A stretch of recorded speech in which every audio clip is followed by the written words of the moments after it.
नमस्ते और स्वागत है आपका रीड स्पार्क्स में। Ignite ideas, read more.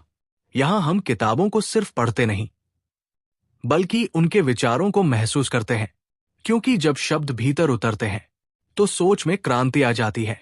अगर आप कम समय में कुछ नया सीखना चाहते हैं तो ये वीडियो आपके लिए है। वीडियो पसंद आए तो लाइक करें, शेयर करें और ऐसे ही गहराई से भरे कंटेंट के लिए रीड स्पार्क्स को सब्सक्राइब करना न भूलें। चलिए शुरू करते हैं आज की किताब की कहानी। श्रीमद् भगवद गीता।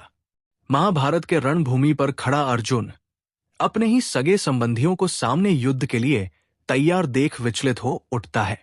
उसका मन युद्ध करने को नहीं होता, हाथ कांपने लगते हैं और वो श्री कृष्ण से कहता है कि मैं अपने ही भाई बांधवों को मारकर कोई सुख नहीं पाना चाहता।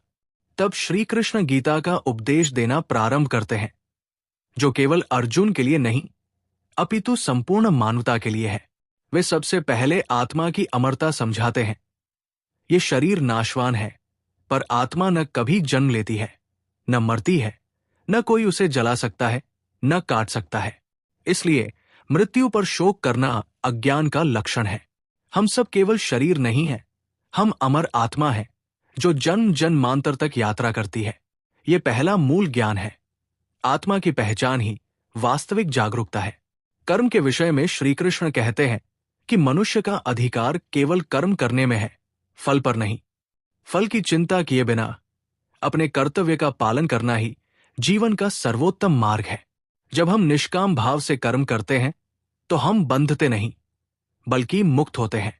संसार में सभी कर्म 3 गुणों सत्व, रजस और तमस से प्रेरित होते हैं, परंतु जो ज्ञानी होता है वो इन तीनों गुणों से परे होकर केवल आत्मा के निर्देश पर कार्य करता है। सच्चा कर्मयोगी वही है जो हर परिस्थिति में संभाव रखता है, न सफलता में फूला नहीं समाता, न विफलता में टूटता है।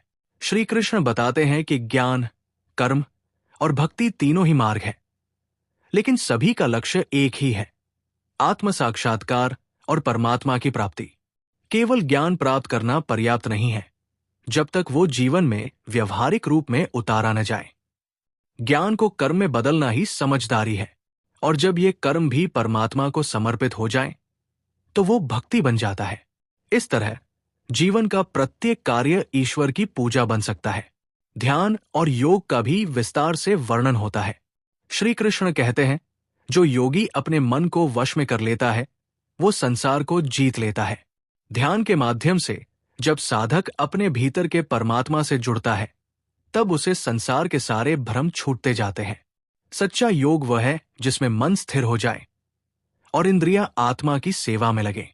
श्री कृष्ण अर्जुन को बताते हैं कि ये समस्त सृष्टि उनके ही भीतर स्थित है। मैं जल में स्वाद हूं, अग्नि में तेज हूं, चंद्रमा में शीतलता हूं, वायु में गति हूं और सभी प्राणियों में चेतना के रूप में मैं ही विद्यमान हूं। वे स्पष्ट करते हैं कि वो केवल एक देवता नहीं बल्कि संपूर्ण अस्तित्व के आधार है। और जब अर्जुन उनसे अपने विराट रूप का दर्शन मांगते हैं तब श्री कृष्ण उन्हें वह अलौकिक ब्रह्मांडीय रूप दिखाते हैं जिसमें अनगिनत मुख, नेत्र और रूप है, जिसमें संपूर्ण संसार उत्पन्न होता है और लय को प्राप्त होता है। ये विश्वरूप ये समझाता है कि परमात्मा केवल प्रेम में नहीं, वो समय भी है, सहार भी है और पुनर्निर्माण की चेतना भी। भक्ति का रहस्य भी श्री कृष्ण बड़ी सुंदरता से बताते हैं। वे कहते हैं, जो मुझे प्रेम करता है, समर्पित भाव से भजता है, मैं उसी में रम जाता हूं। न बड़ा यज्ञ, न बड़ा ज्ञान, केवल निस्वार्थ प्रेम ही मुझे प्राप्त करवा सकता है। भक्त के मन की शुद्धता ही उसकी सबसे बड़ी पूजा है, और जो समदर्शी है, जो सब प्राणियों को एक समान देखता है, वो मेरा सच्चा भक्त है। वो ये भी समझाते हैं कि जीवन एक उल्टा वृक्ष है जिसकी जड़ें ऊपर हैं और शाखाएं नीचे फैली हुई है। इसका अर्थ है कि हमारी वास्तविकता ईश्वर में है, संसार में नहीं। जब मनुष्य इस संसार की माया को पहचान कर उसका त्याग करता है और परम पुरुष की शरण में आता है, तभी वो सच्चा मोक्ष प्राप्त करता है। श्री कृष्ण कहते हैं, जो मुझे समर्पित होता है मैं उसे सभी पापों से मुक्त कर देता हूं। डर मत, केवल मेरी शरण में आ जा। अर्जुन, जो आरंभ में भ्रमित और शोकग्रस्त था, अब कहता है, मेरा मोह दूर हो गया है, मेरी स्मृति लौट आई है, और अब मैं आपके कहे अनुसार ही अपने कर्तव्य का पालन करूंगा। ये वही अर्जुन है जो पहले युद्ध से भाग रहा था और अब युद्ध को धर्म समझकर ज्ञान और भक्ति के प्रकाश में स्वीकार करता है। गीता केवल एक युद्धकालीन संवाद नहीं है, ये जीवन के हर मोड़ पर, हर संघर्ष में, हर व्यक्ति के भीतर उठने वाले द्वंद्व में एक दीपक की तरह प्रकाश देने वाली पुस्तक है।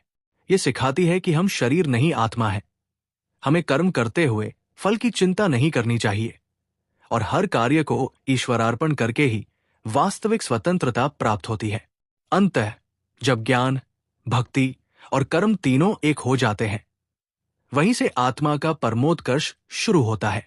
तो दोस्तों, ये था आज का ज्ञान। उम्मीद है आपको इससे कुछ नया सोचने और समझने का नजरिया मिला होगा। अगर वीडियो पसंद आया हो तो लाइक जरूर करें, अपने विचार कमेंट में जरूर बताएं और ऐसे ही नॉलेजेबल और विचारों को जगाने वाले कंटेंट के लिए रीड स्पार्क्स को सब्सक्राइब करना न भूलें। हम फिर मिलेंगे एक नई किताब, एक नई सोच और एक नई चिंगारी के साथ। Read sparks, ignite ideas, read more.